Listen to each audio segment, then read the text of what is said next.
Hi there, and thank you for tuning in to The Social Circus, where every week we dive into a variety of topics covering social media, mindset, and how to run your business. I hope that you enjoyed today's episode.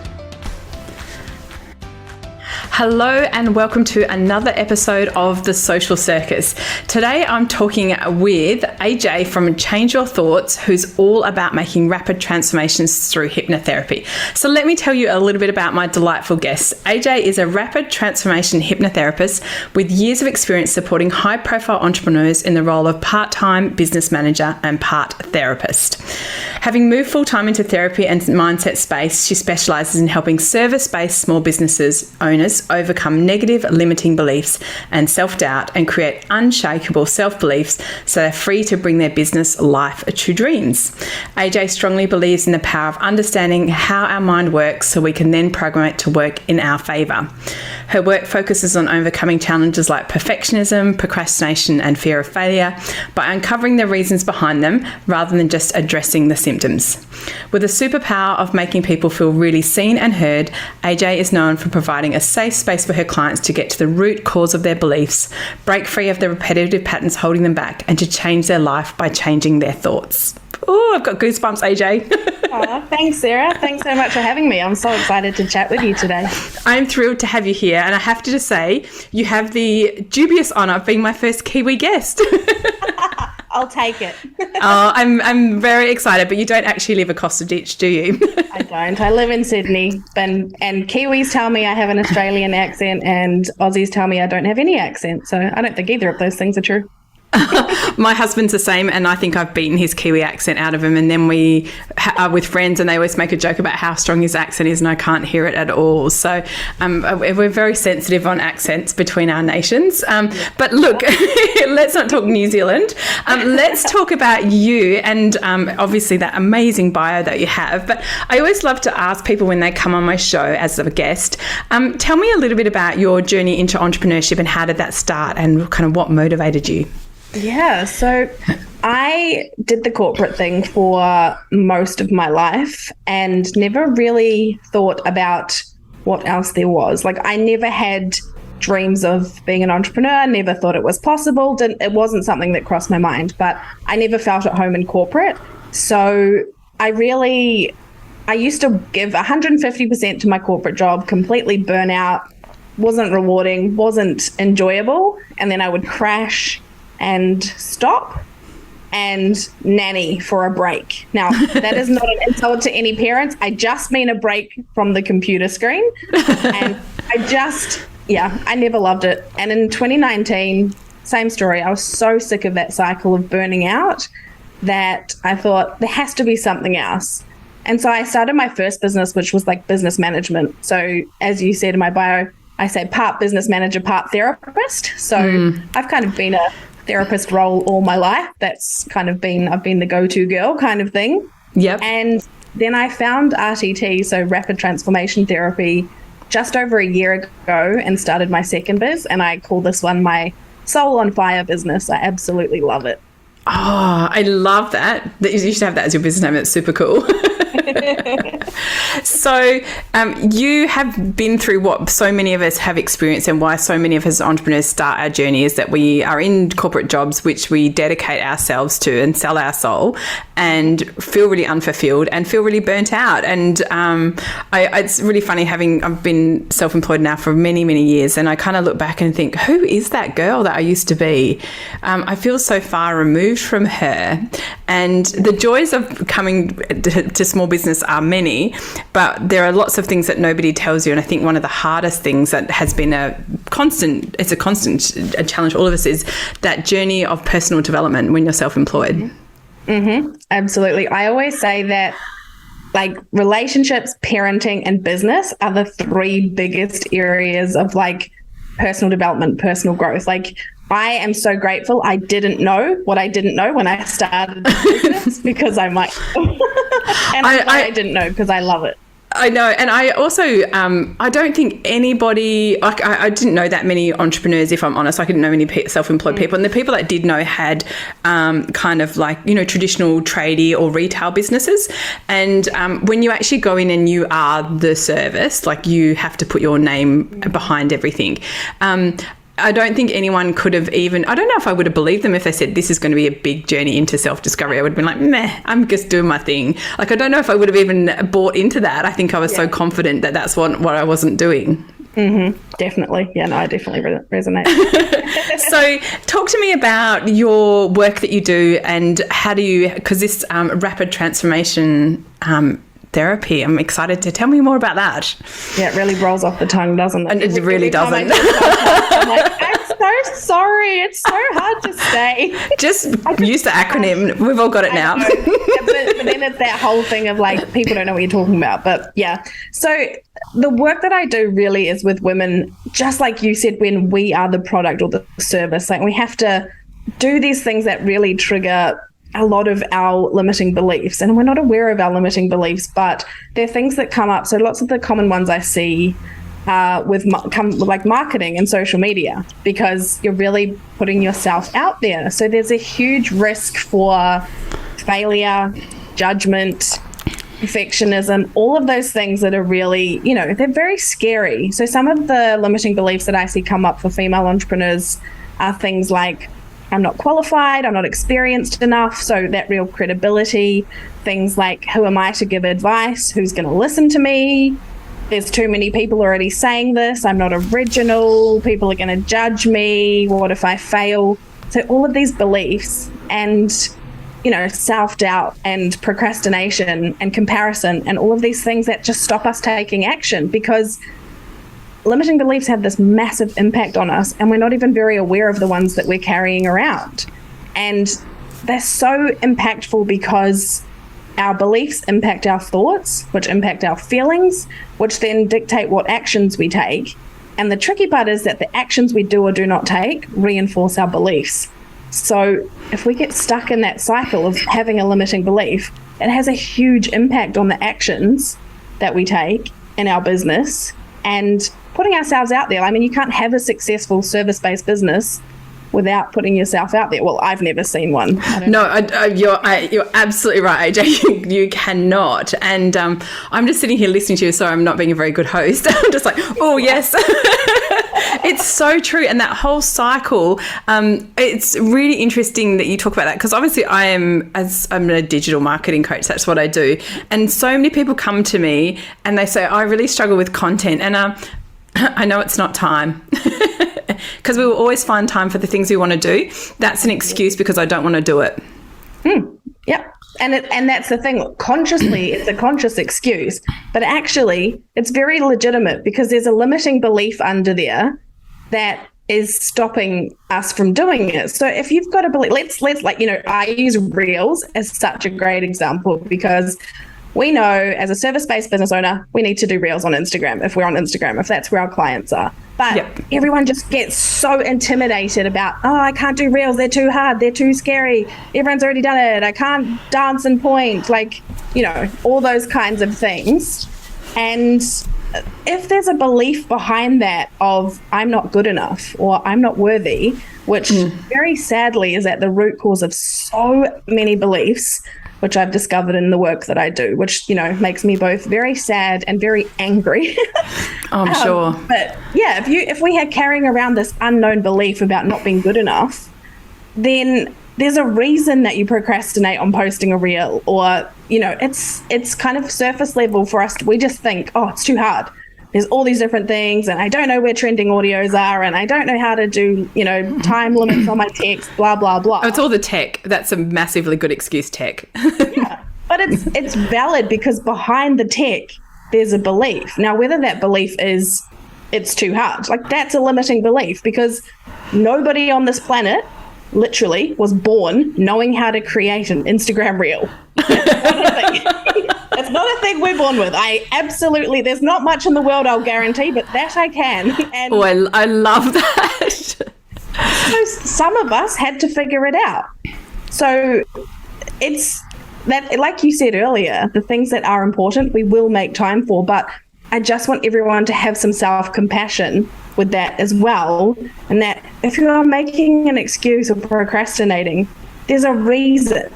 You're not lazy. I promise you, you are not lazy. There is a limiting belief behind that that's stopping you do that. Oh, such sage advice, AJ. And it's very easy to sit in your own head, particularly when you're an entrepreneur and you work by yourself, to kind of go, oh, it's fine. She's not talking about me. I genuinely don't have time and I don't understand it. And we can really get in our own way because we don't have anyone, like when you're an employee and your boss says, oh, by the way, part of your job is to create reels. You can't go, oh, no, I'm not into that. Like you have to do it. So there's no hiding. You have to do what is required of you in your role. But when when it's just you and there isn't anyone to go, hey, come on, Sarah, and give you a little nudge, it's very comfortable to hide in that space, isn't it? Yes, and that is why a lot of the work that I do with women is about mindset and mindset coaching and things, because having someone hold you accountable, you can't just say, oh, I don't feel like doing a reel. Well, you can, but so a lot of my clients will say to me like, oh, I can't because I can't let you down. And I think it's so sweet, but I'm like, I'll take it. But yeah, as you said, we don't have someone holding us accountable. We have to do that ourselves. That is one of the things about entrepreneurship that is like, you can look at that as a blessing or a curse. Yeah, it is, and it's really it's so hard because you feel like I'm generally quite a positive, motivated person, but some days you get at me like, I've had enough of this. Like I've had enough of putting on the big brave face and my big girl knickers and going out and being brave in the world. I just want to hide today. And so, is that okay to do that sometimes? Absolutely. I am a huge fan of validating your emotions, validating your experiences. The thing, this includes self-doubt and limiting beliefs. The doubt's legit, right? Like it's not coming from nowhere. What we don't want is to get stuck in it. So experience what you need to experience. Like there's best practice. Yes, okay, best practice might be post on social media 5 days a week, whatever. But if you don't feel like it legitimately, I think the best thing to do is it's to accept that, but not ongoing. So accept it for an hour and say, okay, I was going to get up and create a reel right now. I have no creativity. I so don't know what I'm going to do. That's not a full stop. That cannot be the end of your sentence. But if you need to go for a walk first or play with the kids or play with a pet or my favorite, listen to some cheesy 90s pop. Oh, you're my kindred spirit. Do something, take ownership and responsibility without invalidating your feelings. So don't give yourself some BS pep talk like, you're just lazy, go do it, blah, blah, blah. But the other thing is you don't have to feel like it to do it. Because I promise you, I don't really ever feel like creating reels. It's not something that I'm like, oh, let's think up a social media strategy. That is not something that lights my soul on fire because I'm a hypnotherapist. I want to do client work, but I know it's important. So I can say, I do not feel like doing this while I'm doing it. Those two things do not have to be mutually exclusive. And that's so juicy. That's something that, to be fair, if we've worked in a corporate role, we did that all the time. Because you didn't just get to go, I'm not doing that today. Like you could procrastinate a little bit on it, but at some point you had to just, regardless of how you felt, you had to do it. And I do make myself do stuff I don't want to do quite regularly in my business. And it keeps me kind of motivated to know, like, no, you've just got to get that done, Sarah. And for all the listeners, AJ and I were chatting before we started today's episode about some things that we want to get done in our business for the upcoming month. And we've got a similar objective. And I've been procrastinating on that for 12 months. Like I bought a course to teach me how to do it, and but there's no impetus to do that because I have lots of other income streams in my business. But I want to kind of crack that nut, and so I set it as a goal to do that. And so I will. But once I start, I'll be enthused. But sometimes I'm not enthused when I start. Yeah, and you just kind of go. Okay. That's why I actually personally believe in momentum over motivation. Like I don't really like. Yes, motivation's a thing, but if you sit around until you feel motivated, lots of things will never happen in your business Whereas if you say, okay, I really don't feel like doing this, I'm just going to do 15 minutes, how often do you just do the whole task? Because once you've started. So I've got a client and she's been procrastinating doing her website for, I won't embarrass her, but for a very long time. And I love her. I'll say it. She's very capable, but her website had been all about her podcast, not her service offering, for, I don't know, at least probably a year, close to a year. And so in a session, we just sat down and just went, these are the steps you need to do. And she did everything she needed to do in 2 hours. But her mind was making it into this huge, gigantic task. And then it's not achievable. So I said to her, okay, all you have to do is do half an hour. After this session or tomorrow, you have to do half an hour on your website. She did the whole thing in like 2 hours, or almost the whole thing. She got 90% of the actions done. Wow. And that was the thing. I was like, don't try and feel like it. Don't wait till you feel motivated. Just say, okay, I'll do half an hour. And if you want, it can suck the whole half hour. That's your choice. It's fine. And you know, anyway. Listening to you say that, AJ, my mind wandered because I sometimes do client work. I don't like it, but I have some big corporate clients and they'll say, can you like write our marketing strategy? Or can you do this? And the last time I did that, it was a huge organization and they asked me to write their digital marketing strategy. And literally it was the last draft that had been signed off by the client. They had to go through an audit. And I sat on it for 3 weeks. It took me 40 minutes. And I could just bear in mind, I'm not getting paid at this point until I've done it. So that should be motivating. But I was just like, I hate that stuff. I said, I'm not attention to detail. And I faffed around for 3 weeks on a 40-minute task. That's so embarrassing. It's not embarrassing though. You're so not alone in that, Sarah. That's what so many people do. And that's what I mean. There's a belief behind that. And okay, for something like that, there may be a deeper belief, and don't worry, we're not going to do live therapy right now. But there was at least a belief of that's boring, that's too hard, that's going to take me ages, XYZ, like one of those multiples. There is something there. And so because your belief is under the surface in your subconscious, you're not necessarily aware of it, but it's dictating what actually. Oh yeah, it's got a loud voice inside me. Yeah. Do you know what? The funny thing is, the ones that are loud, that means you've done the first step. Because the first step of overcoming your limiting beliefs is being aware of them. And most of us are not aware of them because they live in our subconscious. So our thoughts and limiting beliefs, we just accept them as fact. We just think it's a fact. We're not so aware of it. So how do you question something you're not aware of? We think, I'm like, someone said to me yesterday in a coaching session, she told me all about this amazing product that she's designed. She was so lit up, so excited. And then she turned around and at the end of telling me all about it, I was so engaged. I was like, this is so cool. At the end of it, she said, I'm not competitive though, so I'm not going to launch it. And I was like, what? She's like, but I'm not competitive. And I was like, you don't have to be competitive to succeed in business. And she looked at me as if I had two heads. Like, what? Wow. So that's what I mean. Like, there's a belief for her that you have to be hyper competitive to succeed. She kept talking about all these like really designer labels as if they were her competition. And I was like, what do you, so that's where we drop into that comparison. But yeah, she had this real belief that for her it was a fact that if you're not competitive, you cannot succeed in business. And she didn't realize that was a belief she had until I held a mirror up for her and said, that's a belief you have. That isn't a fact. And that's what we all do. We think our beliefs are facts.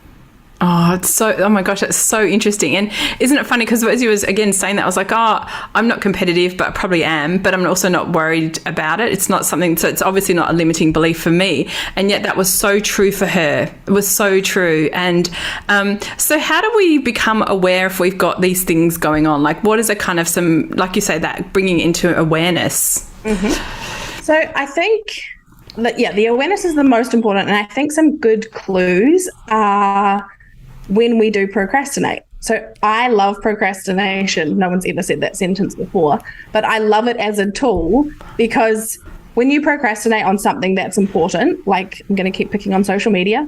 That's all right. Procrastinate on that What's the story? What's the story that you're telling yourself about why you didn't post? So let's say, okay, I'm going to post tomorrow and then I don't.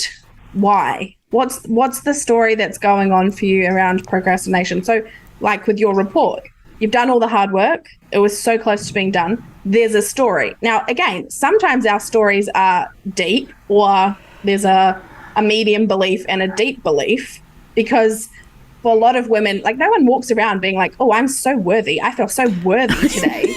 But no, just to preface that, no woman. Yes, that's what I said. Yes. Yep.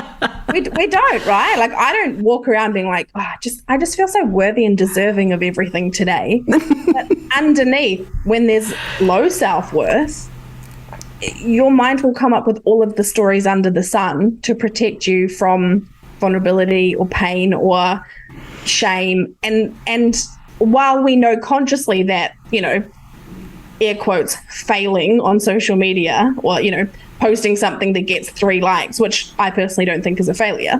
But for our brain, the thought of that is terrifying, and it actually thinks we're in danger. So it will do everything in its power, including giving you BS self-doubt stories, to stop you taking risks, to put yourself in danger. It's trying to help you and keep you safe. It's its number one job. It just doesn't realize that the danger is actually not a saber-toothed tiger. It's 12 seconds of potential embarrassment, which is not hard. It's someone scrolling past our post and not stopping on it. Exactly. Not the same level of danger to your life, but it feels very scary in your body. Oh, so my goodness, AJ, I could talk to you all day. There's such good, juicy tips. So for all the listeners, I hope you've made some notes there, because my brain is whirring, and I do like to think that I have come some way on my personal development journey, but there's always new level, new devil all the time that we bump up against. Exactly, and those stories come up because so many things in business are new, right? So as you said, new level, new things. And when it's new and unfamiliar, that's when it feels scary. So when you start becoming aware of those stories, whatever the story is, ask yourself these 2 questions. You can do it out loud in a journal. If you have someone you trust, do it with them. But ask yourself, the first question is it true? So if you're telling yourself, it's too hard, I cannot possibly post a reel, ask yourself if that's true. Now, more often than not, your mind is instantly going to tell you that it is true, because it's trying to keep you safe. As soon as it comes back with truth, prove it. So the second question is, how do you know? How can you prove to me that it's actually too hard to post a reel? Like I just said, nobody on this planet was born knowing how to post a reel. Therefore, there is a resource, or 1,000 resources, will tell you how to post a reel. So asking yourself, and that works with anything, like when you hear a story, is it true? How can you prove it? Because someone's sitting there telling me, oh, I'm too stupid to have a business. I'm like, all right, prove it. Prove to me that you're too stupid to have. You can't, because it's not true. Oh my gosh. Those 2 questions are so powerful. And even just doing that alone, having a bit of awareness and asking yourself those 2 questions, you can make some phenomenal changes in your life. AJ, when I read out your bio and you said your superpower, I feel like we've all just got to glimpse it. Thank you so much. There was such generous sharing and some amazing tips. Now, for my viewers, please note in the show notes, all of the ways in which you can connect with AJ will be on there, from her social media to her website. But AJ, just tell us briefly, how do you like to work with us lovely female entrepreneurs? So I do all of my work online, which people find so amazing. Like everyone says to me, how can you hypnotize someone online? And I've never failed yet, so you're welcome to try out. My favorite platform is Instagram, if you can't tell that from all my Reels chat. But I also have on my website, I have a free pep talk, and it's going to help you interrupt. It's called Silence Your Self-Doubt. So if you need some help with silencing that self-doubt, and if you want more of my voice in your ears, then you can just go and download that on my website, which is changeyourthoughts.com.au. And Amazing. It's under 7 minutes. And I sent it out to my email list last week, and I got so many messages back like, oh my God, they're obsessed. And I listened to it myself. So yeah, if anyone wants that. I'm so going to download that now. I'm actually super proud of it because it's really good. Amazing. Oh, look, I will make sure we've got the link to that specific download in the show notes as well. But I will just wrap up and say, AJ, thank you. It has been delightful having you on the show. Thank you for sharing your wisdom. I know that people will be hitting up your website for that download. It sounds amazing. And to all my listeners, thank you again for tuning into another episode of The Social Circus. I hope you found today's episode useful, and I'll catch you the same time next week. Thanks, Sarah. Pleasure. Thanks so much for tuning in to The Social Circus. As your host, Sarah Thompson, I am thrilled that you've chosen to spend your time hanging out with me. I would be so grateful if you could spare an extra moment to go and leave me a review on your favourite podcasting platform. And if you even felt more excited, you could share my podcast with your friends who you think would get great value from it. Thanks so much again for tuning in.